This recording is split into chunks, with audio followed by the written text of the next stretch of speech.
বিসমিল্লাহির রহমানির রহিম। আসসালামু আলাইকুম। সবাই কেমন আছেন? আল্লাহর রহমতে আমরা সবাই ভালো আছি। তো আজকে আমি রান্না করব লাউ দিয়ে মহিষের গোস্ত। তো আপনারা কে কে লাউ দিয়ে মহিষের গোস্ত রান্না করে খেয়েছেন অবশ্যই আমাকে কমেন্ট করে জানাবেন। এই তো আমার লাউটা খুবই সুন্দর ছিল, একদম কচি ছিল। তো লাউটা আমি কেটে নিয়েছি সুন্দর করে, এরকম বড় বড় সাইজ করে কেটে নিয়েছি। আর এই তো আমার মহিষের গোস্ত। তো এইগুলো আমি ধুয়ে পরিষ্কার করে নিয়েছি। এখন রান্নার কাছে চলে যাব। তো চুলায় একটা কড়াই বসিয়ে দিলাম। কড়াই বসিয়ে দিয়ে দিলাম তেল। তেল গরম হয়ে গেছে। তো আপনারা তেলটা আপনাদের পরিমাণ মতো দিবেন। যারা তেল কম খান কম দিবেন, যারা বেশি খান একটু বেশি দিবেন। তারপরে দিয়ে দিলাম আদা বাটা, রসুন বাটা আর পেঁয়াজ বাটা, কাঁচামরিচ বাটা। এগুলো সবকিছু দিয়ে ভেজে নিয়েছি। এখন দিয়ে দিলাম একটু পানি। পানি দিয়ে তারপরে গুঁড়া মশলা দিয়ে দিতেছি। হলুদ গুঁড়ো, মরিচের গুঁড়ো, ধনে গুঁড়ো, জিরা গুঁড়ো। দিয়ে দিলাম স্বাদ মতো লবণ। এই তো এগুলো নেড়ে চেড়ে মিশিয়ে নিলাম। এখন মশলাটা একটু ভালো করে কষিয়ে নিব। মশলা থেকে তেল ছেড়ে দিয়ে গেছে। এখন দিয়ে দিলাম মহিষের গোস্ত। মহিষের গোস্ত দিয়ে নেড়ে চেড়ে মিশিয়ে দিয়ে দিলাম কয়েকটা কাঁচামরিচের ফালি।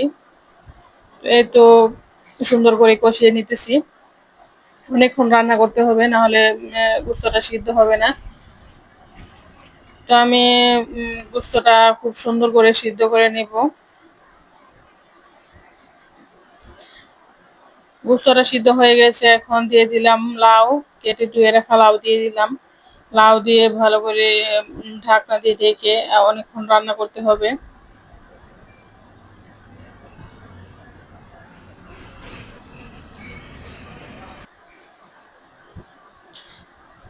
এই তো আবার চুলায় চলে আসলাম। রান্না কিরকম হয়েছে, কতটুকু হয়েছে। এই তো রান্না প্রায় শেষের দিকে। আমার গোস্ত সিদ্ধ হয়ে গেছে এবং লাউটা সিদ্ধ হয়ে গেছে। তো রান্নাটা তো খুবই সুন্দর হয়েছে দেখতে এবং খেতে অনেক মজা হয়েছিল। আপনারা যদি লাউ দিয়ে মহিষের গোস্ত বা গরুর গোস্ত রান্না করে খেয়ে না থাকেন তাহলে অবশ্যই ট্রাই করবেন। তো দেখতে তো খুবই অসাধারণ লাগছে এবং খুবই লোভনীয় লাগছে। তো কালারটা দেখুন একবার। এখন আমি ট্রাই করে দেখবো রান্নাটা কিরকম হয়েছে। এত ভাত নিয়ে নিলাম আর তরকারিও নিয়ে নিচ্ছি।